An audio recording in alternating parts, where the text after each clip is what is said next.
What's up? I'm Sam Ekstrom. Welcome to the Vikings Squad Show. Don't sleep on that Tavierre Thomas signing. What's happening? Luke Inman at Luke_Spinman. Eric DaCosta said he was gutted about the Crosby physical. Yeah, like I'm gutted when my wife goes on a girls' trip and leaves me alone all weekend. Makes me sick. It sounded oddly personal. But anyway, I'm Reggie Wilson, and if K1 is coming to Minnesota, it's over, bro. Skol! It's the Viking Squad.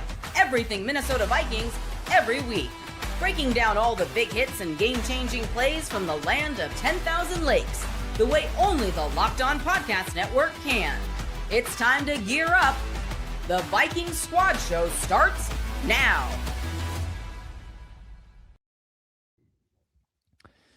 Glad you're with us today on the Vikings Squad Show as we continue QB watch for the Minnesota Vikings. Free agency moves. Aaron Jones is back in the building. So is Tavierre Thomas. So is Andrew DePaula. We'll bid farewell to some of those that have departed. Jalen Naylor and Ryan Wright and Javon Hargrave going to the hated green and gold. All of that on today's show with Reg, with Luke, and myself. It's all brought to you by FanDuel. FanDuel is giving you a way to turn that energy into even bigger potential wins with a college basketball parlay profit boost. Head to FanDuel.com to get started. As always, we're streaming on Locked On Vikings, podcast free and available on the Locked On Vikings feed wherever you get your podcasts. Reggie, I want to interpret what your cold open was right off the bat. Kyler Murray is coming to Minnesota for an in-person visit, doing Zoom calls with other teams. He's testing the waters, but you say if K1's coming to Minnesota, it's over. What's over? The league? Like the hope of the Super Bowl for the rest of the league? Is that what you're saying? It's over for JJ. I feel like if that's the case. And it's so funny because I feel like, I saw a video from ESPN's Dan Graziano, like, the Vikings are still high on J.J. McCarthy. It's just like, okay, that could be the case, but you don't bring another quarterback of Kyler's caliber into the building and he not be the start. Like, this is a guy who started games for the last several years in the league at a high level.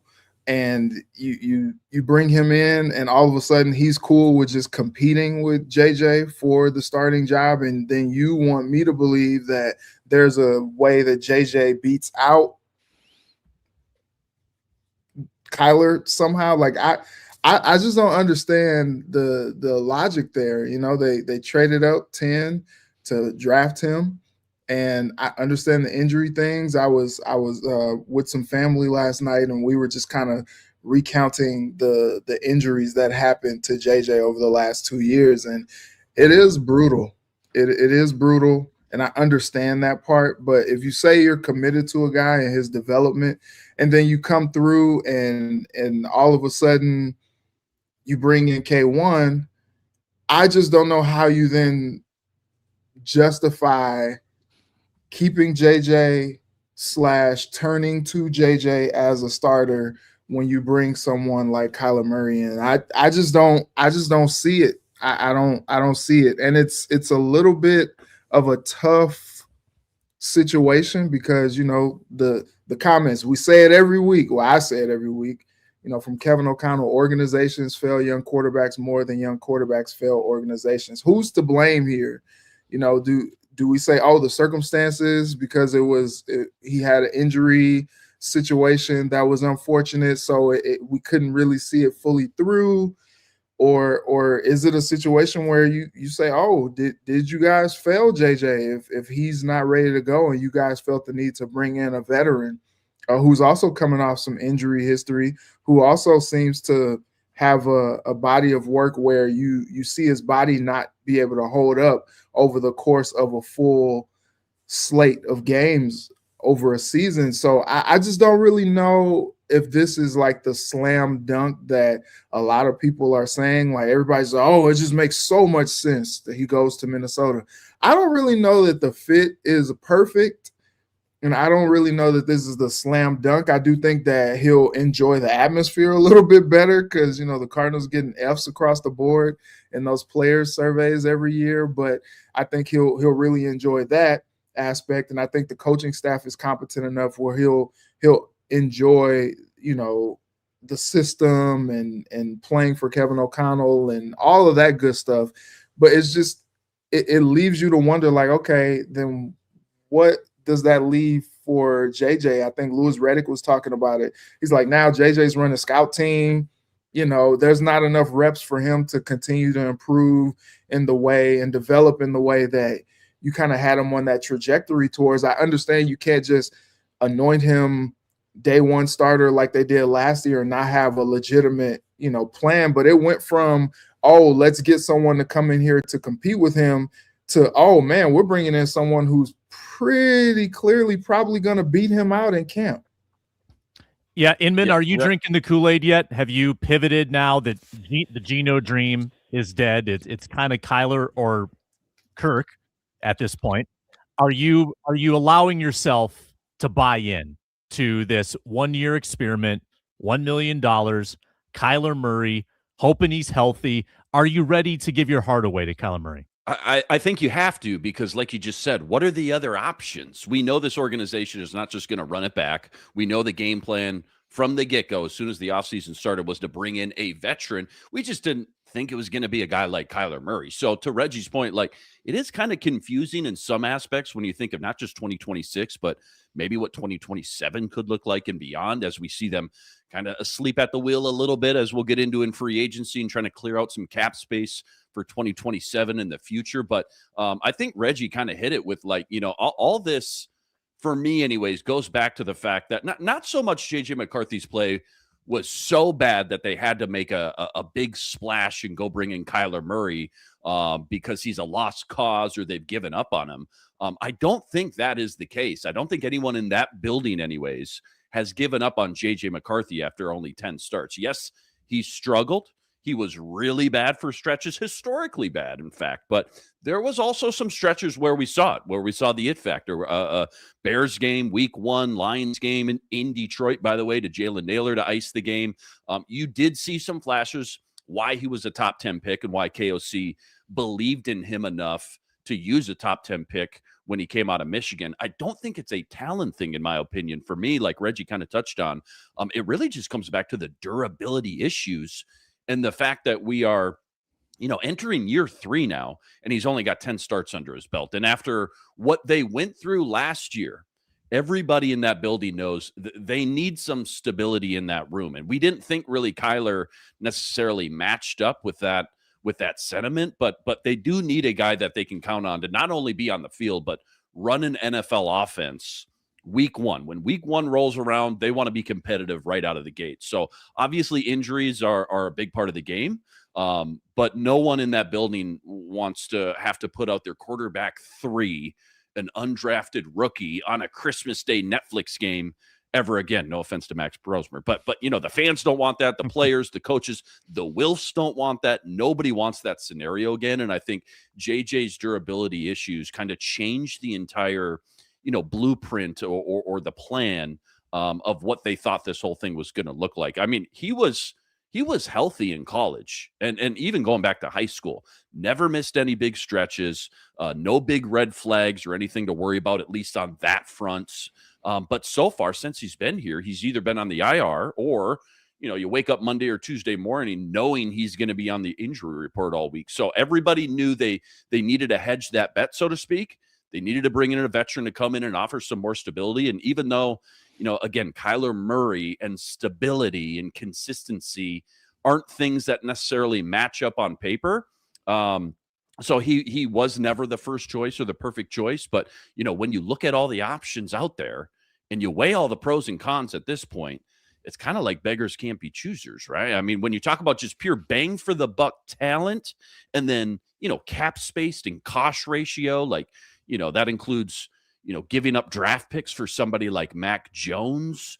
I think Kyler really does make the most sense at this juncture in free agency to come in and not only raise the ceiling of the quarterback room, which is very fun, but more importantly, I think, for KOC, he raises the floor of that quarterback room and offers more, consistency week in, week out, snap in and snap out, which again, is kind of saying something because Kyler's got a very high volatility type of play style, but even that is better than what they had last year, snapping and snap out week to week with that quarterback carousel with, again, JJ, Carson Wentz, Brosmer. So you bring in Kyler fully expecting him to go win the job from day one and make this offense very competitive again. Get the ball to your superstar receiver, Justin Jefferson, again. You let McCarthy recalibrate his bearings a little bit as quarterback too, I would think. And who knows, man, this is the NFL. Guys get hurt every Sunday, and you never know when JJ's number is going to get called again.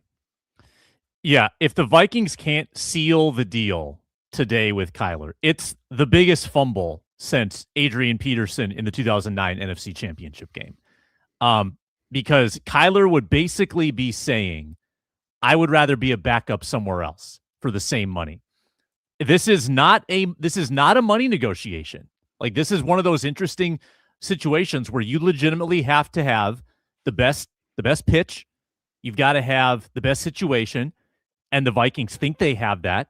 They've got the defensive coordinator for it. They've got the defensive infrastructure. They've got Justin Jefferson. They've got Kevin O'Connell.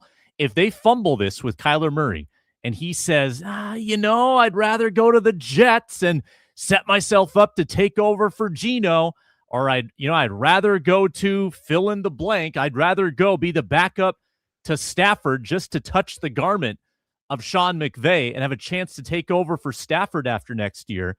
That would be an absolute catastrophe, whether you like Kyler Murray or not. What it would say about the Vikings organization, their ability to seal the deal with the quarterback that they ostensibly want, that would be cataclysmic, Reggie, if the Vikings somehow don't get this done today. I think it's 85 to 95% yes that today this gets done, because if Kyler Murray starts in Minnesota this year, he expedites his payday. Then he's going into next offseason staring $50 million per year right in the face. Yeah, look at what Daniel Jones just got. It's like, pay up. He tore his Achilles, and it's just like, oh, yeah, give the guy $100 million. And so I think what's interesting about your point, Sam, is I think it depends on how the Vikings are selling the situation. Because we kept hearing, since the start of the offseason that they want to bring in someone to compete with JJ. Well, it just depends on if Kyler is like, oh, yeah, okay, that's cool, like Daniel Jones did last year with Anthony Richardson, where it's just like, oh, yeah, I'll compete with him. And then probably in the back of his mind, he's just like, yeah, I'll compete with him. All right, that job is mine. And so I in terms of if they are going to, quote unquote, fumble him, I think it just depends on how they are courting him, if you will. Like, are they courting him like a guy that they really want and they really want to get in the building to help lead their efforts on offense? Or are they courting him as a guy that, hey, we really want you to come in here and compete with JJ and, we'll see how things fall. Like, I'm not really sure how motivated maybe he is to want to do something like that. And so, but that's the confusing part to Luke's point earlier. Like, it's been kind of like wishy-washy messaging, if you will, as far as like, okay, how do the Vikings actually feel about JJ McCarthy's future and what he can bring to the table for the franchise, and if they feel like he is a long-term option? Because if Kyler comes in and lights it up this next season, like, there's no way you go back. There's no way that you pull a Sam Darnold again, where you just let the guy walk and okay, yeah, let's keep it moving with JJ. He's had another year to marinate, if you will. Like, I don't know that necessarily makes sense. And so, Kyler, really the ball is in his court, what he wants to do. I know there was some talk last year, like, was the foot actually hurt? Did he actually need to be out for the rest of the season, or did the Cardinals just want to move on from the guy and go with Jacoby Brissett? And now, it's like, okay, does he want to actually get out there and actually start, chip on his shoulder, a la Aaron Rodgers, where he He's got people that he wants to prove wrong. Like, I really don't know like what Kyler's motivations are and then how the Vikings are pitching the situation to him. I think both of those things have to align for him to, walk out of there and have a contract in hand, which everybody just seems to think is the expectation. Yeah, just to add on to that, Sam, I feel like the only way this doesn't get done, and again, the only real options, if you want to be a starter this year, barring injury, obviously, is either Minnesota or Pittsburgh. And it sounds like Pittsburgh's probably waiting for Aaron Rodgers news about his retirement, first and foremost. The only way that this doesn't get done today or early tomorrow, whatever our time frame we're looking at, is if him and his agent are thinking more about 2027 when he's due up for another big contract and maybe a better situation and what that might look like. Flinging out a couple teams like Houston. Are they completely married right now to CJ Stroud? Cleveland seems to be kind of a carousel at quarterback. But even going through all these different teams and scenarios that it feels like you really got to stretch for to kind of talk yourself into, what better situation in 2027, though, than be the Minnesota Vikings and be in this, again, offense with obviously Justin Jefferson, Jordan Addison, KOC, et cetera, et cetera. So, I would be really shocked, Sam, if this doesn't get done. But that's the only way I can kind of twist my mind into saying, well, if it doesn't get done by tomorrow, maybe they are thinking a little bit more about 2027 and beyond. Well, I think the Vikings are too. I mean, Right. You look at the moves the Vikings have made. They've made very few commitments in free agency, hardly any at all, and they've been slashing 2027 money. That would also, the Jonathan Greenard trade, which we'll address, that could play into this as well. Vikings trying to clear things up so they at least have the option to go and sign Kyler Murray if needed next year. Now, all of you in the comments, it's more negative than positive right now.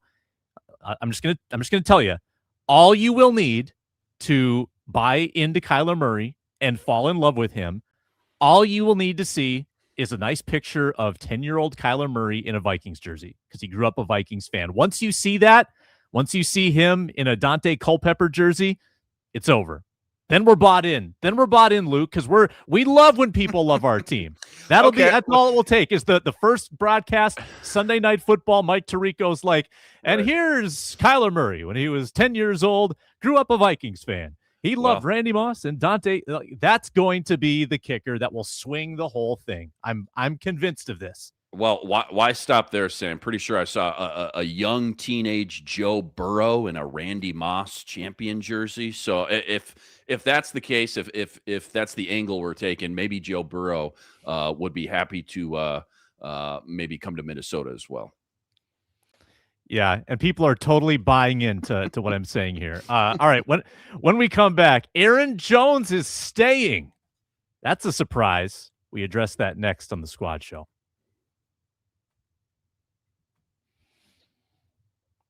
We are brought to you today by FanDuel. This is March. You know what March means? College basketball.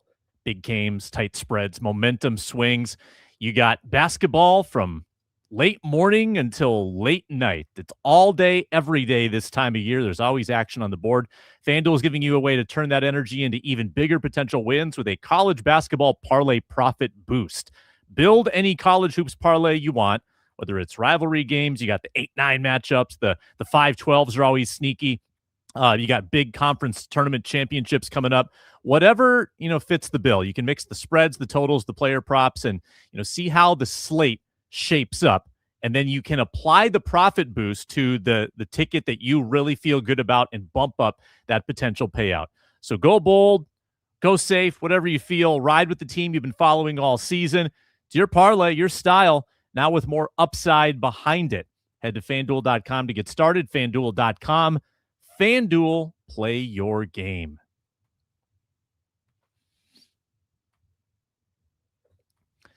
All right, fired up to be here on the Vikings Squad Show. And I know people have been asking, where's Arif? Where's Arif? Where's Arif? Well, if you haven't seen yet, he and Luke Braun are now doing Locked On Vikings After Dark 3 days a week. And they will come back on this show from time to time as well. But it's the latest offspring, or it's the latest branch in the podcast tree that is the Viking Squad Show. So make sure you check that out, the new iteration on Locked On Vikings.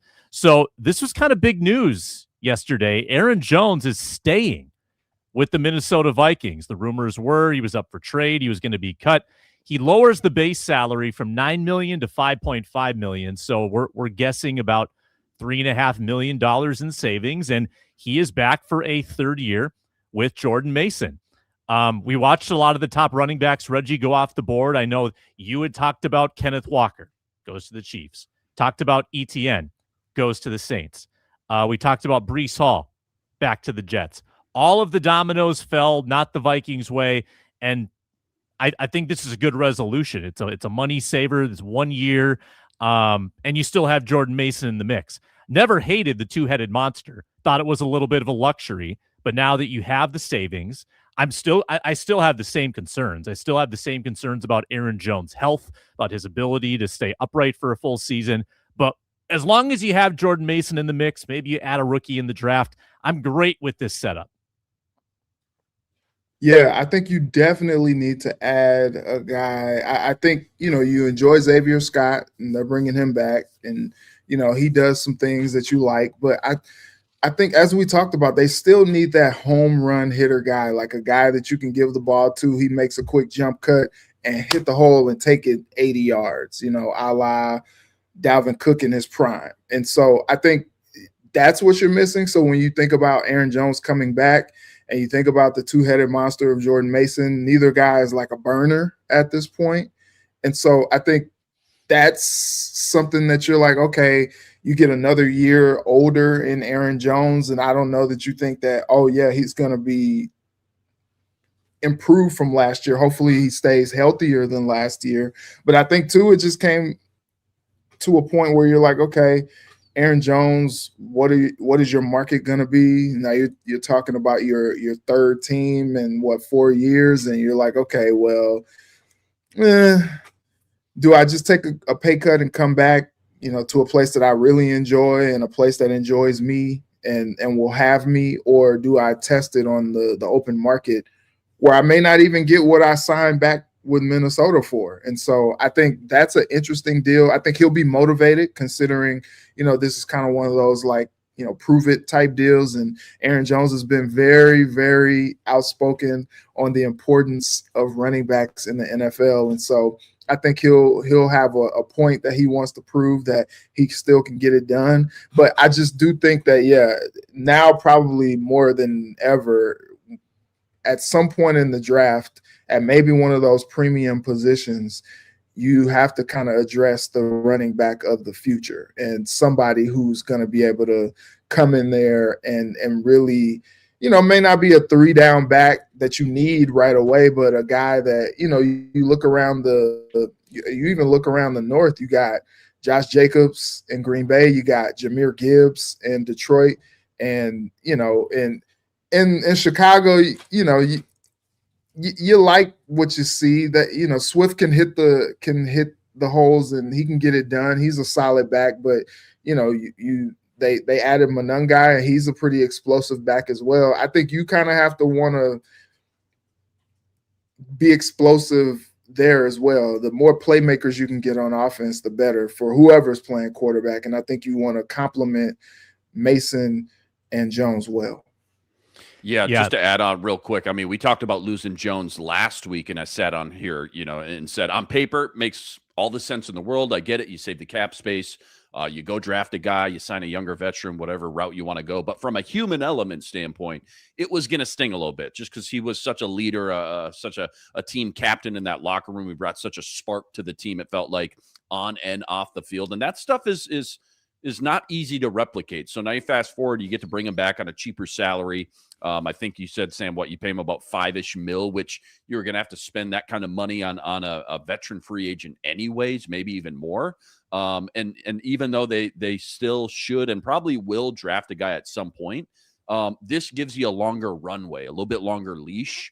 And I think immediately lets you sleep a lot better at night when you think about, pass protection for whatever quarterback's going to be under center, helping your quarterback out in the backfield in the passing game. Just having a veteran like that knows the game, that knows exactly where he's supposed to be, that can still, when healthy, execute all these things at a very high level. I think that's so huge for KOC in this offense. And again, seeing the numbers I think they made a wise decision because, losing him and CJ Ham in one offseason, I think that was going to be a much bigger hill to climb than maybe people thought. Again, obviously the durability with Aaron Jones is always going to be a big concern, especially being another year older. But, I think with this duo, this tandem here, if you play it smart, you just put both these guys, Jones and Mason, that is, in situations where they succeed the most, where you maximize their skill set, that being Mason, is really good. I think still an efficient runner on first and second down.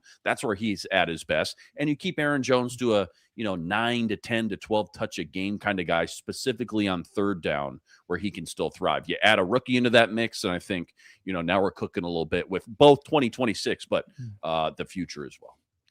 It was the least efficient season of Aaron Jones' career. Injuries had a lot to do with that.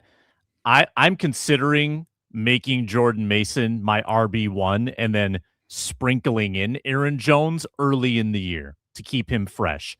You can elevate his role if you need to. I think Jordan Mason, with a little bit of refinement in pass blocking, and he still is fairly early in his NFL career when you think about the amount of reps he's had, it's not that many. He was only a bell cow in San Francisco for a pretty short amount of time. I think he can suffice as an RB1. And that doesn't mean 80% of the work. It means like 55, 60% of the work. And Aaron Jones can still be super valuable. But when he was at his best in Green Bay, it did not always mean volume. It meant 12 carries a game where he was packing a 5.5 yard per carry punch, which I think is super, super efficient and useful. The Vikings are really running it back, though, guys. Like when you look at how they've approached things, yes, they sent off Javon Hargrave and Jonathan Allen. They diminished the defensive tackle group, but think about how they ended the year. Like a lot of the starters they had, a lot of them coming back, right? Eric Wilson is back. Aaron Jones is now back. TJ Hawkinson, weren't sure about him. He's coming back. Harrison Smith's future still in doubt, but you're going to have 18, 19 starters of the 22 back this year. And I did a little digging because the Vikings have now not cleared up as much money as we thought. They've not cleared up as much Aaron Jones money as we thought. They've designated Jonathan Allen for a post-June 1 release. Same with Harrison Smith. Now, again, the Harrison Smith piece does not ensure his retirement, just that they would renegotiate a new contract if he wanted to come back. Here's the thing about post-June 1. You have to hold the cap hit until June 1st. So what does that mean? I thought we would do a little bit of nerdy screen sharing here, and I'll show you what I mean using Over the Cap, which is one of my favorite resources, and I think considered one of the best in the business. So I don't know if you can see that well. I'll try to zoom it in, but I'm going to show you what I'm talking about. Let's give that a zoom. How you guys seeing that? Yeah, okay. There we go. There we go. Questioning my LASIK vision there for a second there, but okay, that's much better, Sam. Sometimes you got to re-up that LASIK. You gotta get a little primer. All right. So you see here, this is cap space. Scroll down here. Now we were talking about the Vikings having like 30 million, 40 million in cap space. Not the case. 8.9 million according to Over the Cap, which is the authority on this. Now let's dig in a little bit to that 8.9 number. So Jonathan Allen, they're holding this cap number. They would have saved 6 had they made it an immediate release, but they're holding that extra 6. Same with Harrison Smith. They're holding. And just real quick, Sam, the reasoning behind that would be what? They're going to save more money in 2027 versus yes. Okay. I mean, obviously you don't just do that unless there's a benefit for you in the long run somewhere. So 2027 clearing up that cap space. Okay. Yeah. So Jonathan Allen, when you cut him post June 1, you save 11.2 versus 6. So you're saving an extra 5. Mm-hmm. Now this has not accounted for the Aaron Jones reduction. That's still got a $9 million base. So that puts him at about 12 in space. However, they have not accounted for Tavierre Thomas's new money or Eric Wilson's new money. So, okay, you had 12, but then you add those contracts, you're down back under 10. You're probably closer to 5. So if you're wondering why the Vikings are stagnant right now, it's for that reason.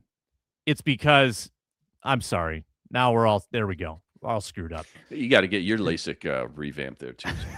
I gotta remember how to operate StreamYard. It's because they're holding these cap hits, and they've kept Aaron Jones. They didn't reduce TJ Hawkinson's amount by as much as I thought they would. Like, I think this was the plan, Reg. I don't think the Vikings were going to be big spenders at all. I didn't think they wanted to make a lot of future commitments. It seems like Rob Brzezinski, whether by his own doing or by the Wilf's instruction, has been tasked with a bit of a spending freeze. You're going to go budget at quarterback with this vet minimum thing with Kyler Murray, and we think Kyler Murray.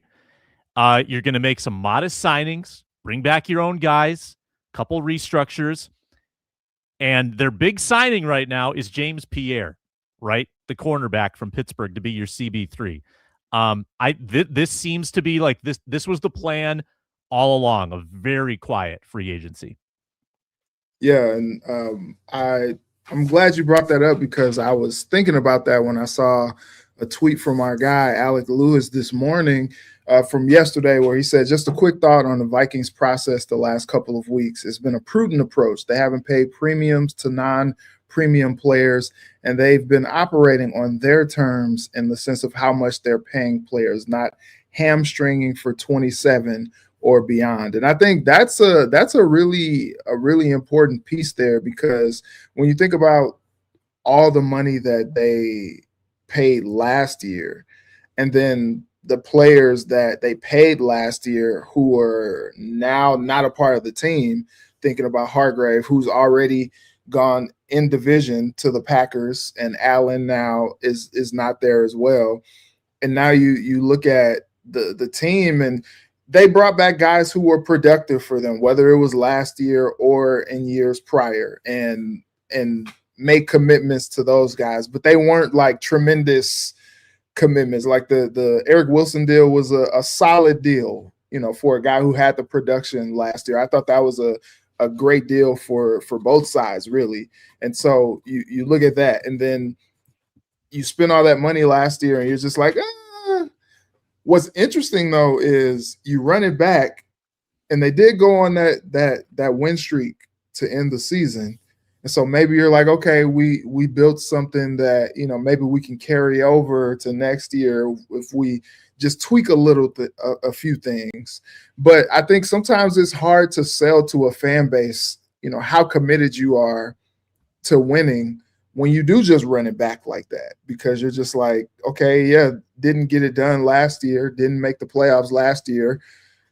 Maybe you could say, oh, we were close to getting there, but they didn't. And so now you run it back with some of these guys, you add a few pieces, and you just hope that is enough. The biggest one obviously being the quarterback position, looking at kind of how the Steelers did it a couple of seasons ago with Russell Wilson, where they did something similar after the Broncos let him go and they got him for a bargain. And so you're hoping like, okay, yeah, if quarterback is our biggest piece here, then maybe that helps us, and we just stabilize the group that we had high hopes for going into last season, and maybe we have different results. Yeah. Does anybody know? So when they cut Jonathan Allen, for example, post June 1st, do they get on June 2nd that $11 million dumped in the cap? Because that's a huge difference. We're talking about that like, oh, well, they're going to save more in 2027. But how about the summer of 2026? Obviously, you lose out on the big spending sprees in free agency with that 11 mil and that first and second, maybe even third wave. But think about the guys like just flinging out some names from years past that come August become available. The Dalton Reisners, for example, the Kareem Hunts, for example. Do they have that money to play with, Sam? Do we know? Or is that that's a Luke Brown? No, they do, and it serves a couple purposes too, because if you get 11 million on your books at that point in the game, you may not spend it all. That's to be expected. It's good to have, like you mentioned, for those late signings, but I think it seems like they're really trying to set themselves up again for 2027 to have some real money to play with, and you get to carry that over. So I think there's two methods to the madness there. You do have to carry a little bit of that Jonathan Allen dead cap into 2027, but I think that the carryover from 26 actually kind of offsets that. Well, So also there are too, benefits. and maybe we'll get into Harrison Smith in a second, but also too, probably need a little nest egg just in case Harrison Smith decides to come back in early August and says, "Okay, I'm ready to roll." Maybe Right. need that $5-6 million there, sitting around in the bank. Yeah. Too. And user H1I2Y asking how much cap space they get if they trade Greenard. It's about 12.2 million. 12.2 million is my understanding. And that could be coming down the road at any point. We've had some big edge news in the NFL with the Max Crosby drama. Trey Hendrickson going to the Ravens. It's a super old edge free agent class, and Jonathan Greenard could be a massive prize.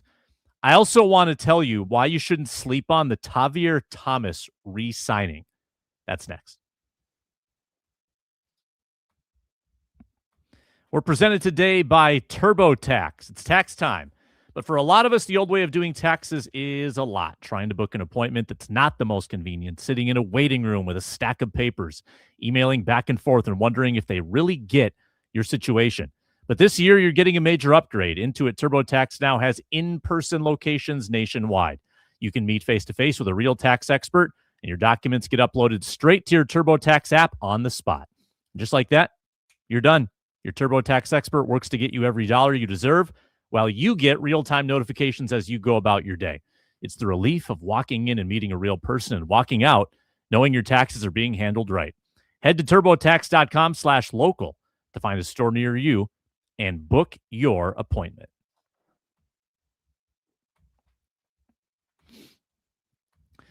All right, guys. The comments have been on me pretty hard during this show. They're going to get on me even harder now. I think this Tavierre Thomas re-signing could be sneaky. Like, look at how Brian Flores operates. He takes the player you least expect, and he turns them into something. He did it with Ivan Pace. He handpicked him. He said, "You're going to be our starting linebacker as a rookie." And he did it. He said, "We're going to extend Josh Metellus, who has just been a special teamer reserve guy. We're going to turn you into this Swiss Army knife." And he did it. "We're going to take Eric Wilson, an inside linebacker. We're going to have him line up at the edge, and he's just going to terrorize quarterbacks." And he did it. So when I see a 2-year deal for Tavierre Thomas, 2 years, right? That suggests something. They're going to have this hole in the secondary potentially if Harrison Smith doesn't come back. I'm just saying that Tavierre Thomas has a track record playing in the box. He was a slot corner for 3 years with Houston. And 2 of those years, he was number 2 in yards per cover snap for slot corners. Another year, he was first in fewest yards per cover snap, which is a great metric to judge slot play. He's got a track record of playing in the box. They signed him to do a 2-year deal. And before you tell me that, oh, he had a lot of penalties on special teams last year, that's like saying KJ Osborne shouldn't have gotten a crack at receiver because he dropped punts. This is a different skill. So if you're trying to pinch pennies and find value and keep continuity, I think we shouldn't overlook the Tavierre Thomas signing. Luke, am I nuts? It's certainly a take, and we always welcome takes on here. Not the hill I would be willing to die on, but certainly I see the vision, Sam. For me, I think everything that you just mentioned, I'm more equating to a guy like Jay Ward. I think Jay Ward is going to be the next kind of hand-picked guy that Brian Flores tries to maybe maximize his skill sets and kind of has him fly under the radar a little bit. But Tavierre Thomas, when I saw that signing, I immediately thought that's a good signing. That's a key special teams guy that I think not Flores, but Matt Daniels would be really happy about. Still don't think, again, he's much of a contributor at safety per se, but again, this might be a wide open safety competition. You mentioned they brought him back on a 2-year deal. 2 years, that says something. Well, they signed Theo Jackson to a 3-year deal. And after 1 year, we kind of already burnt out on that scenario. So I'm not too bought in on the fact that they're thinking about him long term. But every team needs these glue guys, especially on special teams. Everybody needs, to fill the cracks of their roster with these type of special teams guys. I know he's taken a lot of heat, like you said, for some costly penalties. But by and large, I do think his body of work speaks more volumes than just a couple special teams errors there with those big penalties. Everybody knows the one in Chicago is the big one that everybody thinks about. But again, I think his body of work speaks more volumes about the type of special teamer that he is and what he adds to that group for Matt Daniels more than anything. Yeah, you had to hedge your bets somehow too, Reggie, with this Harrison Smith delayed decision. They will welcome him back. It's not going to be made right now, it sounds like, and I guess he's earned the right to drag his feet and waffle a little bit. We'll allow that. But you also needed to have another body in the room. You didn't want to overcommit. You didn't want to undercommit and assume that he would come back and then be left kind of grasping at straws. So it feels like a hedge bet to have another body in the secondary that can do some safety-ish stuff. Yeah.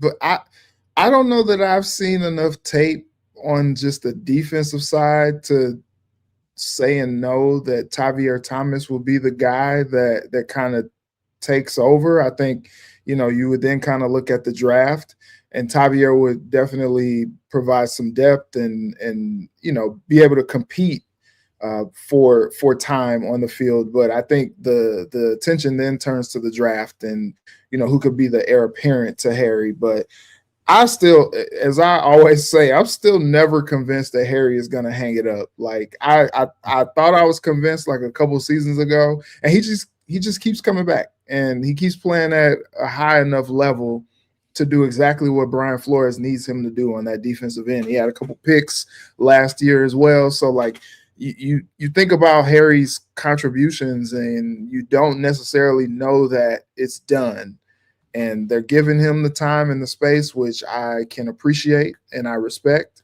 But I think, deep down they're like, I think Harry might come back. Signing Tavierre back is a depth thing, I think, and he's a great special teamer as well. I don't want to diminish Tavierre Thomas, obviously, but he hasn't necessarily contributed in the way that you think. And, you think about, what they did last year when they lost Cam Bynum and then they thrust Theo Jackson into that role, and he had some injuries that he dealt with.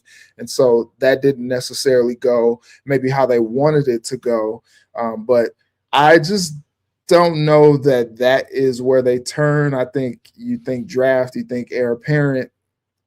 You hope you're not in another Lewis Scene type situation where you draft a guy and he turns out not to be the guy. And so I think that's kind of where they are, just kind of building with the draft moving forward.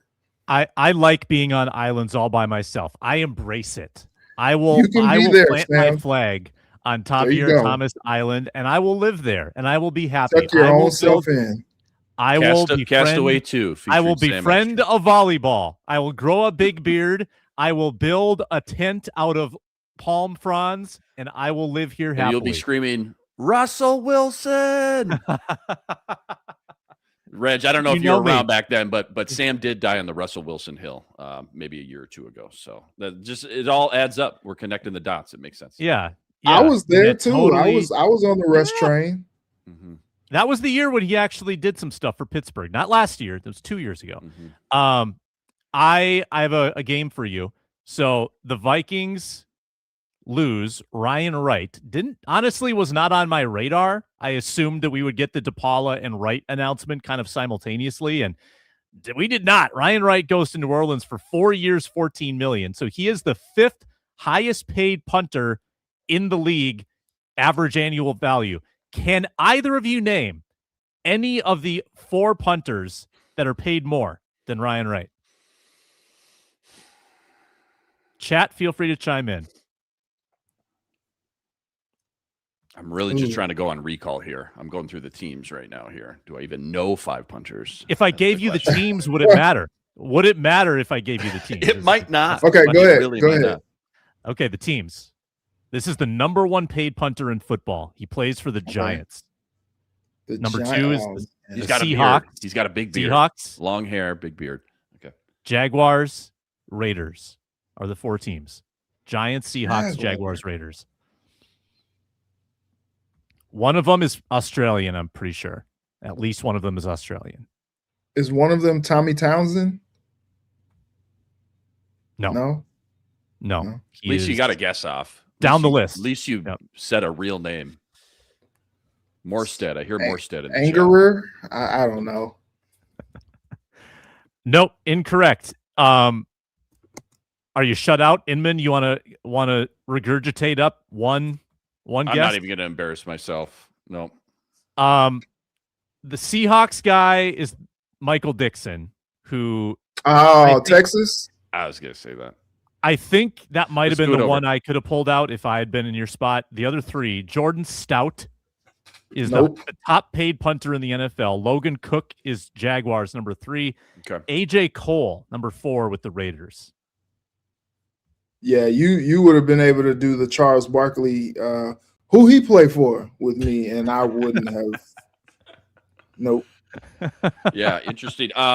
Were you surprised that that Ryan Wright got the bag like he did? Because I sure was. I mean, I know he's been solid. He's been solid. But top 5 punter money, which obviously not a premium position, but still top 5 punter money. That surprised me quite a bit. Maybe he's just maybe they love his holding. Maybe they attribute Will Reichard's success to the holding of the only holder Will Reichard has ever known, right? I mean, maybe And that's I feel more like of a, yeah.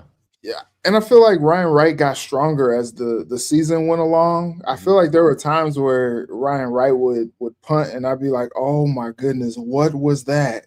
And then, like as the season went on last year, it was like, "Oh, whoa, that was a nice coffin corner. Oh, wow, he really pinned him back. Like, oh, he booted that one." And so I think if you would have said this last offseason, nobody would have believed that he would have gotten this type of a deal, but he kind of earned it. But I do think, yeah, to Luke's point, him and his holding for Will the Thrill, that's going to be interesting. Who they're going to bring in. Is it going to be like a backup quarterback? Like, what if it ends up being J.J. McCarthy being the holder? Man. Ooh. Yeah, maybe that's more of a talking point than maybe we're letting on, I guess. I guess it doesn't matter at this point because he's gone and they're going to have to bring in somebody else regardless. But would have liked to have Ryan Wright back for sure. But also, again, he got quite the bag in New Orleans for a punter. So knowing how locked into saving cap space they are, when I saw that deal, it kind of made sense. One amendment, Jordan Stout signed with the Giants just now. He was with the Ravens last year. That's the number 1 guy. Could I interest you in the following free agent punters? Bradley Pinion, Braden Mann, Corey Bjorquez, Sam Martin, Johnny Hecker, Matt Hawk, our guy Thomas Morstead, Corliss Waitman. Those are the names available. So I can see Hecker for the just the history there, being a former Ram. He was an OG St. Louis Ram back when I was a fan of the Rams back in the day. Johnny Hecker was one of the best punters in the league. I can see it. He's still doing it. I can see it. Also, a farewell to Jalen Naylor.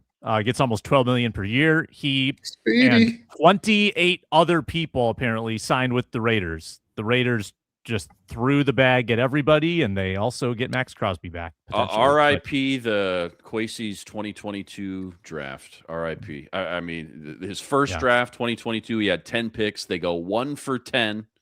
They hit on Jalen Naylor. They draft him. They develop him. And then when it comes time to retain him, after you just did all the hard work, they just don't have enough, cap space to keep him around. So that part was very frustrating when you think about it come from kind of the team building lens and going to 2026 with not one young kind of core piece from that 2022 draft. But I think we all knew the writing was on the wall with this one. I think, we all kind of made peace with this move months ago, and I'm sure we're all happy for him and his new payday. I know I'll be rooting for him, watching him from afar in Vegas with future number 1 pick Fernando Mendoza. That's for sure. I think he's the number 1 value draft pick of Kwesi's tenure. You certainly, if it's just raw talent, 6th rounder. Yeah. Raw talent, it's probably going Addison, Turner, and then Naylor, and then Reichard. But if you're thinking of day 3 guys, it's not even close. It's probably Jalen Naylor. It's Naylor, and then it's Reichard. Reichard's right there with him, and after that, it's pretty hard to make a list, man. Hard to make a case for number 3. Yeah, Michael Juergens. LDR. Yeah. Ty Chandler still on the roster technically, or he'd be a free. He's a free agent. Okay. Yeah, he's going to have that. Could be a pretty easy re-signing for a minimum. To be honest, I don't think there's going to be a lot of demand. Yeah, he could be on the roster again. So there's still. I mean, we're 3 days into this from the day tampering started. Who's left that you like? Get into that. We'll get into that when we return. Quick pause on the Squad Show.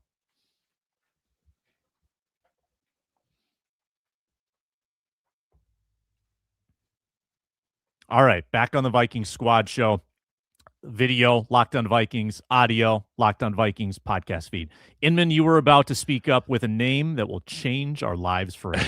Well, we were just talking about Jalen Nailor. Now that he's officially out of the building, I think replenishing that depth has got to be in play, whether that's free agency or the draft. If it is free agency, though, and they do bring Kyler Murray in, kind of some obvious dots you connect with Hollywood Brown and their days in Arizona, Christian Kirk as well. Kirk, his health really kind of worries me a little bit the last 2 years, but I think both guys would have that instant chemistry, that instant kind of timing, instant comfort level on the team, on and off the field, in the locker room as well. So that's intriguing to me for sure when you talk about trying to replace Jalen Nailor, and if you do want to dip your toes in the free agency pool, as opposed to maybe drafting somebody as well.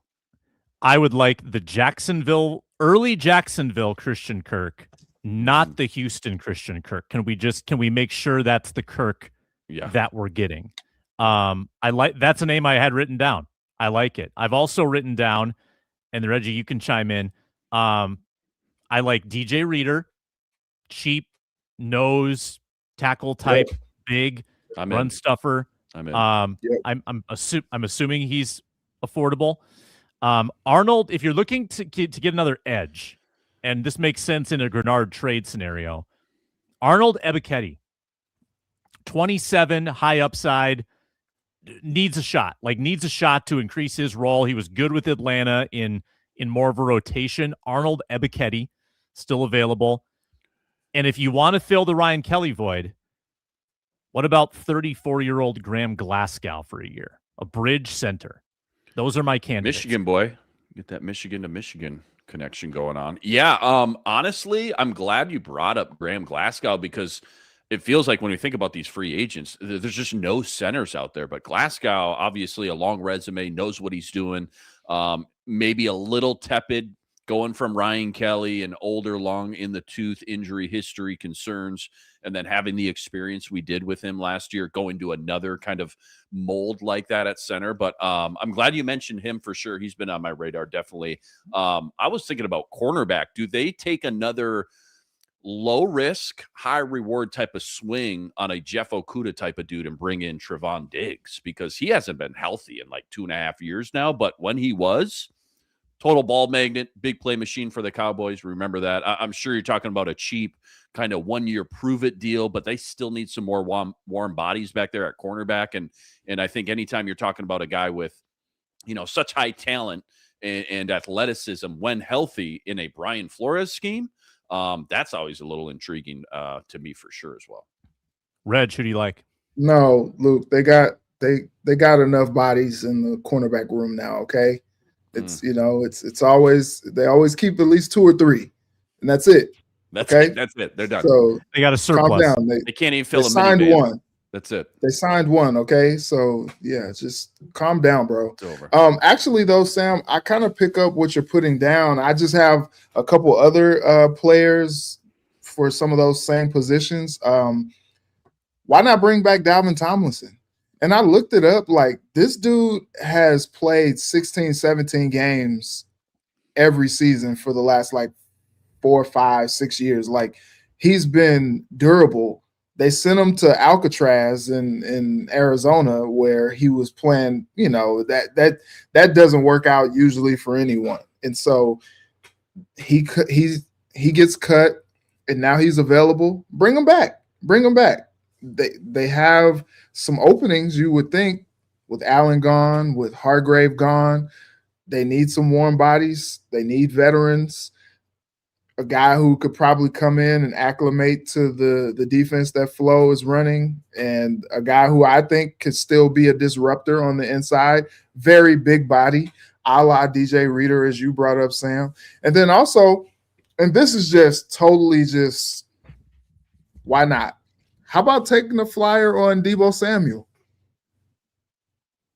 That'd be fun. I mean, I don't know how much he would be, worth on this open market. I don't know how much of a contract that he would command, but maybe a guy you bring in on a 1-year prove-it deal after a year in Washington that wasn't the greatest, but a guy who still can do some high-level things, and, he comes in camp in shape, motivated, ready to rock, and I think, he could find a place. He could find a role. If Jalen Naylor was able to find a role, I think they could find a role for Deebo, and a guy who, when he has the ball in his hands, he can make some explosive things happen. I know, it's been weird since that first team All-Pro season that he had, and some injuries also don't help. But if they can have like a low risk type of a situation where, they go from Speedy to Deebo, I'd sign up for that.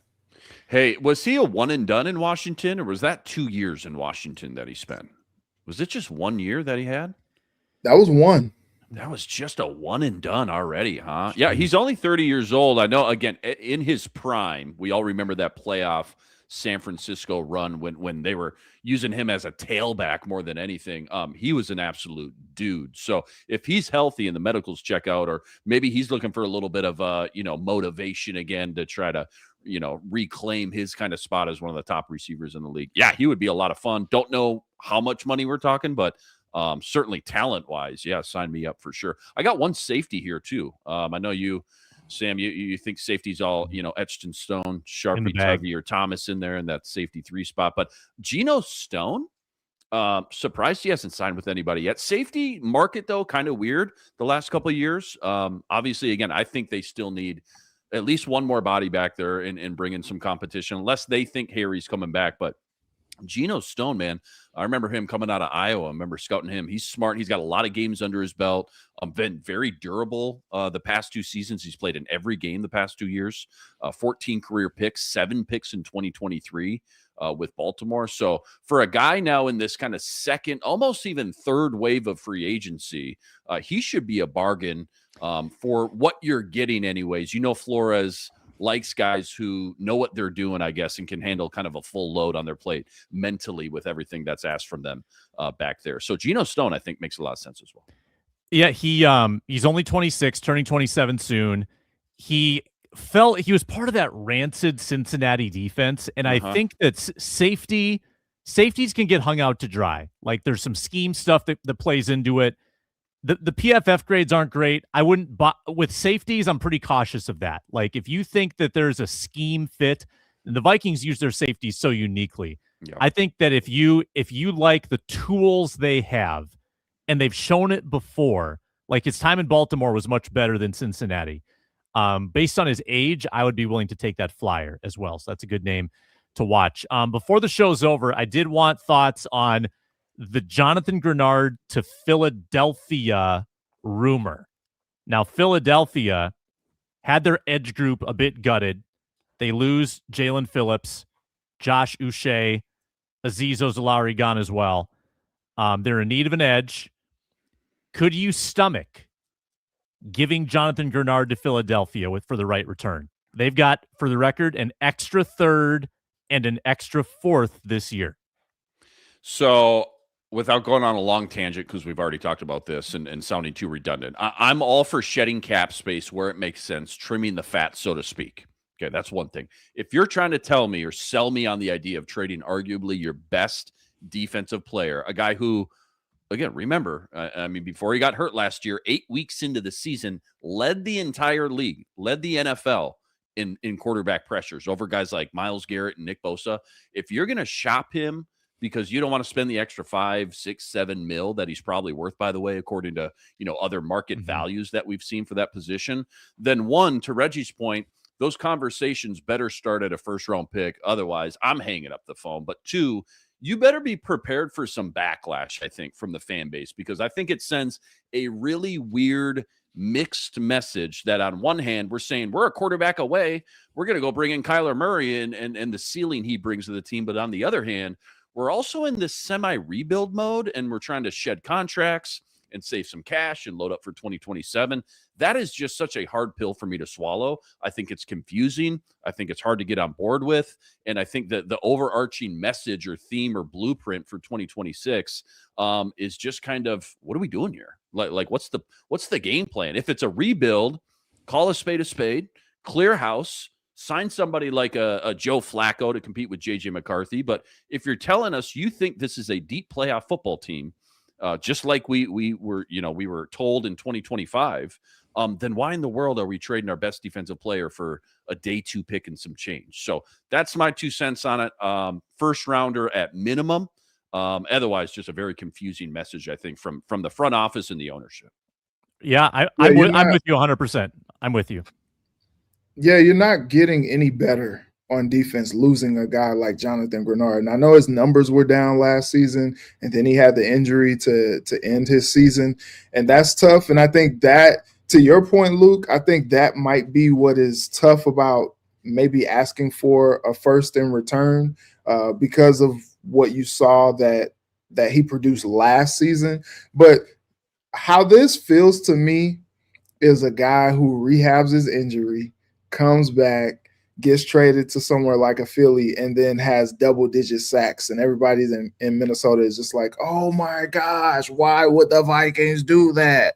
Like that just, if I could feel it in my bones, something like that happening, where he comes back motivated and just wreaking havoc, 14, 15-plus sacks for an Eagles team that does need an elite rusher and one that I think Greenard is. And so I don't know. Yeah, I'm with Luke. I think it does send a mixed message because it's just like, okay, all right, do you think maybe you'll find an edge in the draft that you think will compete right away? Well, that hasn't necessarily been the way in a Brian Flores-led defense in Minnesota since he's come to Minnesota. So I don't know that you think that. And then or do you say, oh, maybe we'll just see what we can find on the open market, bring in a free agent that can be, semi-productive, efficient, and we can make it work because we trust flow.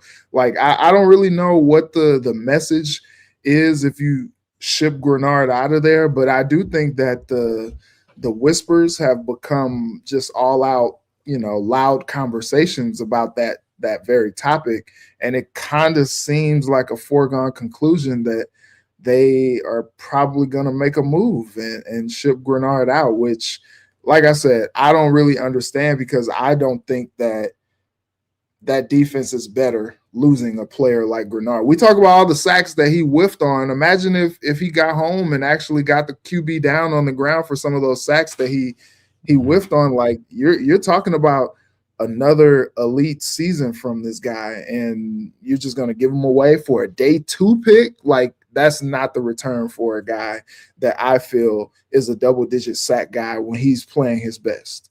Yeah, just real quick. I know we got to wrap up here, Sam, but I just feel like, to Reggie's point, like, yeah, he whiffed on some sacks, but he also made everybody around him better. Jalen Redmond got the cleanup sacks, Van Ginkel, everybody else around him. I'm confused why we're not talking about him. I get it. He's not a Myles Garrett or a Micah Parsons, but this is a premium 3-down pass rusher, and those are so valuable in the league. So again, you net a first-round pick and some change, that softens the blow a little bit, but still a mixed bag of messaging that would send to the fan base. Who knows? Maybe they really are thinking more about 2027 and beyond. Clearing Greenard's cap number, netting some more draft picks helps your rebuild, bringing in Kyler, getting a year audition with Kyler, having him in the building helps you maybe double down on quarterback next offseason, what they tried to do with Daniel Jones. I think that might be a scenario if Greenard does get traded that maybe we're not thinking about enough. Yeah, I think the one piece of news that we don't have the information, is the ask that he's making reasonable? Mm-hmm. Because I think we all agree that there's a reasonable ask to get another 5, 6, 7 million per year, put yourself in the top 10 in edge rushers. If he wants to be a top 3 edge rusher, that just doesn't track. It's probably not. That's not desirable from a cap standpoint. But would Philly do that though too? Philly's got to know that then too. So why would Philly trade it and pay him top 3 if they just didn't have enough money for Jalen Phillips and all these other guys? So there's got to be a happy medium in there somewhere. I think most of these players, they just want a new contract. They want that guaranteed upfront money. Sign a piece of paper, boom, it's in my bank account the next day. I think that's really at the end of the day what this is all about. Yeah, the resolution should be, if I'm the Vikings, I'm adding 2 years to his deal, keep him around for the next 4 years, make him a foundational piece, and pay him fairly. Honestly, it's a great time to negotiate with Jonathan Greenard because he didn't play a full 17, because he missed out on so many sacks. This is honestly probably a good opportunity to try to get a little bit of value where, okay, maybe we'll make you the 10th or 9th highest paid edge rusher in the league versus if you come back and you play the way you think you can play, well, then we're really at your mercy. Then you're naming the price.